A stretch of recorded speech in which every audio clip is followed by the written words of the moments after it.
Audio leaks case میں بڑی پیش رفت، D G I B, D G F I A, chairman PEMRA اور چیئرمین پی ٹی اے کو توہین عدالت کے ابتدائی نوٹس جاری۔ نوٹس کے مطابق مطمئن کریں کیوں نہ چاروں اداروں کے سربراہان کے خلاف توہین عدالت کی کارروائی شروع کی جائے۔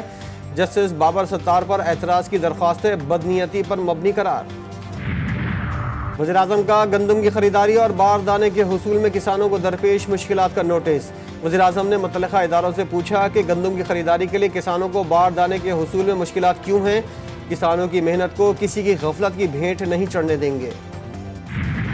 اور شمالی وزیرستان میں سیکیورٹی فورسز کا intelligence based operation, security forces نے دہشت گردوں کی موجودگی کی اطلاع پر کارروائی کی۔ آئی ایس پی آر کے مطابق آپریشن کے دوران سیکیورٹی فورسز اور دہشت گردوں میں فائرنگ کا تبادلہ ہوا۔ فورسز کی کارروائی میں 6 دہشت گرد ہلاک ہوئے۔ 2024 اب تک سب سے بڑا اسکینڈل، گندم درآمد اسکینڈل کی تحقیقات کا آغاز۔ سیکرٹری کابینہ کامران علی افضل کی سربراہی میں قائم 4 رکنی کمیٹی کا طویل اجلاس۔ کمیٹی کی جانب سے سابق سیکرٹریز فوڈ سیکیورٹی سے پوچھ گچھ۔ کمیٹی نے سابق نگراں وزیر اعظم انوار اللہ کاکڑ کو بھی پوچھ گچھ کے لیے بلا لیا۔ سابق نگراں وفاقی وزراء شمشاد اختر، گوہر اعجاز سے بھی تحقیقات ہوگی۔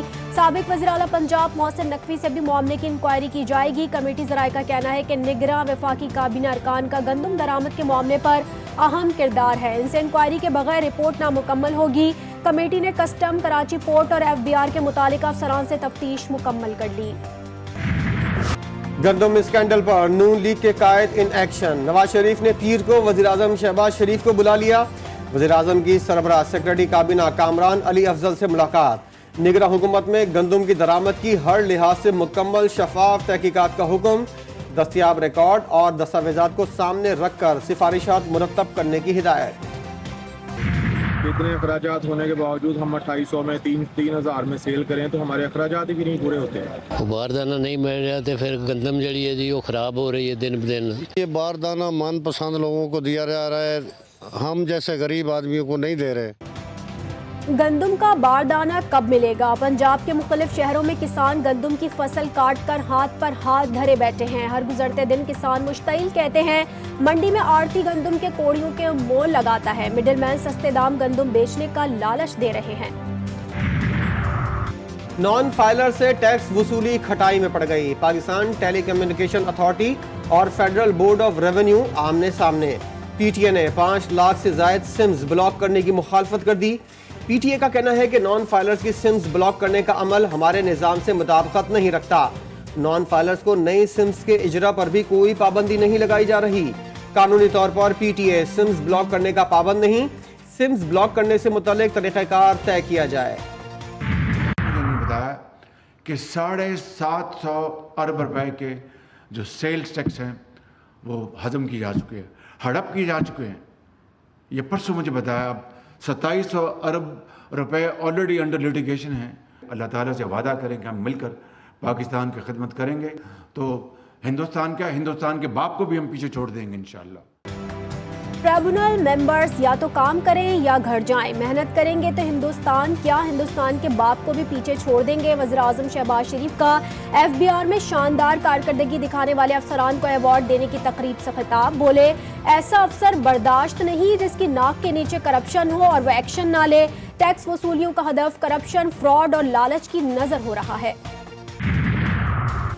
سوشل میڈیا پر جھوٹ، ریاستی رٹ کمزور کرنے والوں کے خلاف قانونی ترمیم کا لانے کا فیصلہ۔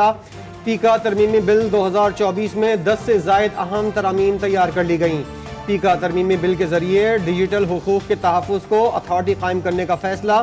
ذرائع کے مطابق ڈیجیٹل رائٹس پروٹیکشن اتھارٹی کے ذریعے سرمایہ کاروں کا تحفظ یقینی بنایا جائے گا۔ سائبر فراڈ، سائبر بدماشی اور اسکینڈل میں ملوث افراد کے خلاف سخت کارروائی ہوگی۔ سوشل میڈیا پر جھوٹ پھیلانے، ریاستی رٹ کمزور کرنے پر سخت سزائیں اور جرمانہ ہوگا۔ سماجی معاہدہ ہے لوگوں کے درمیان، اس سلسلے میں ہم آئے تھے 8 تاریخ کو آئین کی بالادستی پہ سیمینار سمجھیں، جس میں ہم جرنلسٹوں کو بھی بلا رہے ہیں، دانشور لوگوں کو بھی بلا رہے ہیں، الکل فیم کے لوگوں کو بلا رہے ہیں۔